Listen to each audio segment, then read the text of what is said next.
Etong pagdepensa ni dating ombudsman Samuel Martires dito sa kanyang desisyon na i-reverse yung dismissal order galing kay then Ombudsman Conchita Carpio Morales. Diba? Inamin niya, diba? Nung tinanong siya ng Media Bureau na i-publicize ba to? Sabi niya, wag na. Kasi baka isipin pa na kinakatigan si Joel Villanueva. Naisip ko nun, diba dapat yan? Defensible ang anumang desisyon ng Office of the Ombudsman. At hindi naman kailangan itago, diba? Kung talaga sa tingin niya, tama yung naging decision to reverse the dismissal, bakit hindi ka na-publicize? Why would you even consider that as a factor? Na baka isipin ng mga tao, kinakampihan o kinakatigan si Joel Villanueva. Ikaw, Senator, what do you think? Confusing yung statement niya. Ang isa niyang statement, kaya daw hindi nilabas, to protect the dignity ni Joel Villanueva. Di ba, kasama sa pag-protect ng dignity ay ni-reverse mo yung decision laban sa kanya? Parang medyo weird lang, no? Yung kanyang argument. Tapos mas weird si Joel. Nalaman niya na reverse pala, ba't hindi niya pinagmalaki sa buong mundo? Sa buong sanlibutan. No? Bakit hindi niya pinagmalaki? Tapos ngayon lang niya aaminin. Di ba pag na-absuelto ka? Di ba? Dapat pagmalaki mo. No? Kaya parehas weird silang dalawa. Baka they deserve each other. No? Dahil hindi naman nakakagulat si Ombudsman Martires. Dahil ang tawag ko sa kanya, yung iba kasi ang tawag sa kanya, the worst ombudsman ever. The worst ombudsman. Sabi ko, hindi. No? Dahil yung the worst ombudsman eh. Ombudsman siya. Ang tawag ko sa kanya, non-ombudsman. Dahil from the very start, hindi siya naging ombudsman eh. Ang role ng ombudsman, protektahan yung public laban sa mga government officials, employees, etc. Di ba? Kasuhan kung pwedeng kasuhan, no? Tanggalin kung dapat tanggalin. Yun ang role ng ombudsman. Mismo si Martires, inamin niya na halimbawa, nung gumawa siya ng desisyon sa SALN na ito ay hindi pwedeng ma-access unless yung mismong sinasaln ang nagbigay ng permiso. Anong paliwanag niya nun? To protect public officials, no? From the public who weaponizes SALN. Pine-weaponize daw ng publiko ang SALN, kaya dapat protektahan ng public officials. Binaliktad niya eh. Anong mali ron? Tama naman siya, di ba? Role ng ombudsman na dapat ang kinakatawan ng ombudsman, protektahan ng publiko laban sa mga abusadong government officials. Ngayon ang sabi niya, protektahan ang mga government officials sa abusadong publiko. Ngayon ako nakakita ng ganong ombudsman. Hindi mo pwedeng sabihin siyang worst ombudsman. Ang pwede mo sabihin sa kanya, non-ombudsman. Pero mo, hindi pa yung natapos doon. Naglabas pa siya ng resolution na yung gagamit sa SALN. No? Gagamit sa SALN para i-weaponize ito laban sa government officials ay pwedeng makulong ng 5 taon. 5 taon. Nakalimutan na ba niya yung freedom of speech? Freedom of expression? Nakalimutan na ba niya yung civil liberties na dapat pangunahin niyang ipinaglalaban? No? Kaya, wag na, yung nagsasabi na he is the worst ombudsman ever, maghimunis dili kayo. Hindi siya ombudsman eh. Hindi niya ginawa function yung layunin ng isang ombudsman. From the very start. Init ang ulo ni Senedo, no? Okay na ba? Ay, napawag ko siya doon sa isang show, doon sa Billionaire ba yun? Sa isang show.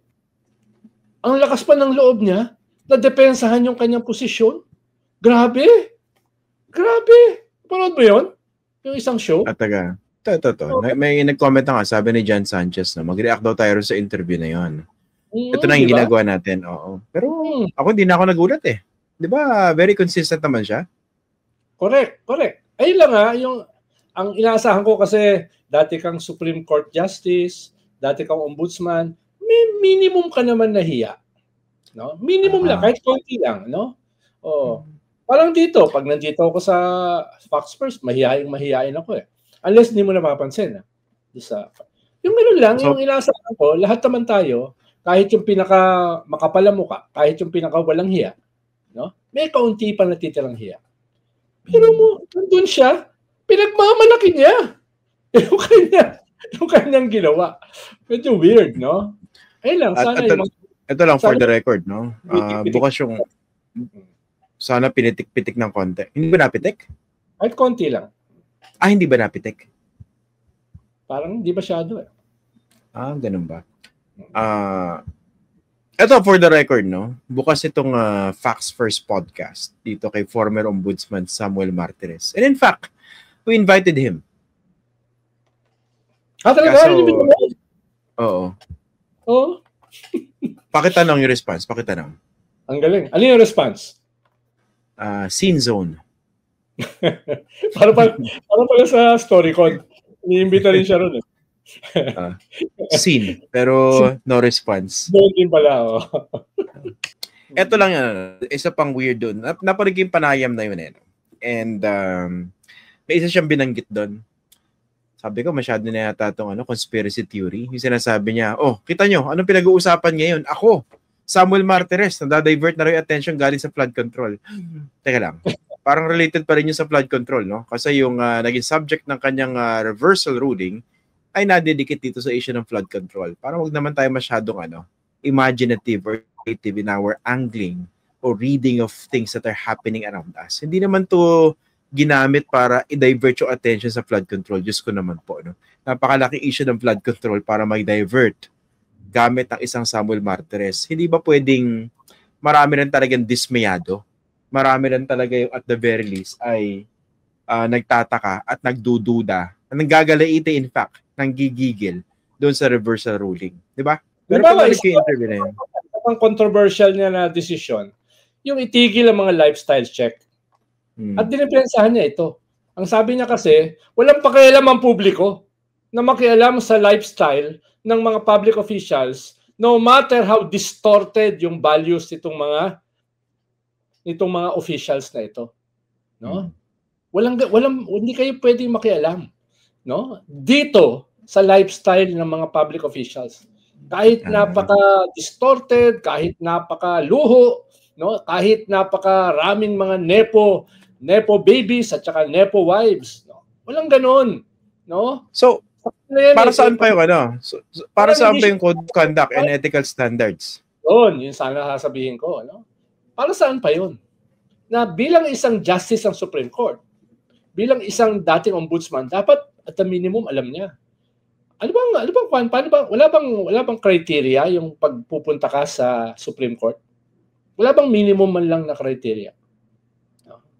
Or baka naman meron na siya mga bagay na siya lang ang nakakita. At ilan pa mga Pilipino, most of us don't see it. Posible. Katulad ng pagdepensa niya dun sa talk show na yon, no? Parang yung pagkakasulat nung Supreme Court ruling pabor kay Sara Duterte. 'Di ba? Yung ponente at saka yung mga nag-agree, meron sila nakitang anggulo. Na sila lang yung nakakaalam. At lahat ng tumuliksa ay mali.